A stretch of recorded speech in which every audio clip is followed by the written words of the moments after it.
Number one question that I am asked a lot of times literally is, do I need a contract? And so my first instinct is, well, if you're asking me, you probably need one, because you probably have the inclination that, okay, this relationship needs a contract. Now, a lot of times, you may not need a contract because you might have a purchase order that goes with your business, and so contracts aren't unnecessary, or it's just something very casual and momentary and it just doesn't need a contract. But if you have a long-term business relationship with somebody, or something where there's a high value at stake, you should have some type of paperwork. And it should be in writing, and it should be signed by all parties if needed, or however many parties that are needed to sign that. And some of the common contracts that somebody can have, or businesses can have, are general service agreement contracts, which is basically you're saying, I'm going to be hiring you for a general service, and then each time you use their help, then you get like a little bit more specified with them with some paperwork at that point. And then other types of contracts that you might use are employment agreements or independent contractor agreements. You might be using non-disclosure agreements.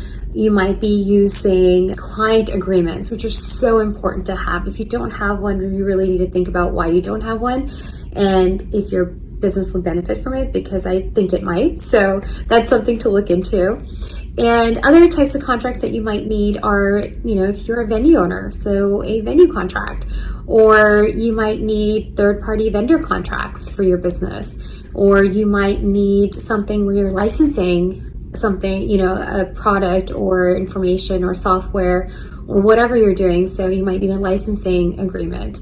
So there's, contracts come in many shapes and forms. And sometimes there's just maybe not a name for the contract that you might need, or for the agreement that you're getting into, but you should just have it in writing, and where all the parties have come together in the writing, and they write it down, you sign it, and your intent is on that paper. And that's basically the whole point, because the idea of a contract is to set the parameters of that relationship, to put the expectations on the table, to know what to expect, and know what the other person is, paying for it. And also the understandings of the both parties should be reflected in the contract. And so, yes, you can buy templates. I sell templates. It's a great idea. But sometimes when you're getting into a little bit more complicated relationships, or areas that are requiring a little bit more expertise or customization, don't be hesitant to do it. Don't think that, oh my gosh, I might be spending so much money. But yes, you might be spending money, but you might be also saving yourself a lot in the future if you do have something. It's because at the end of the day, you're mitigating and preventing, and that's what matters.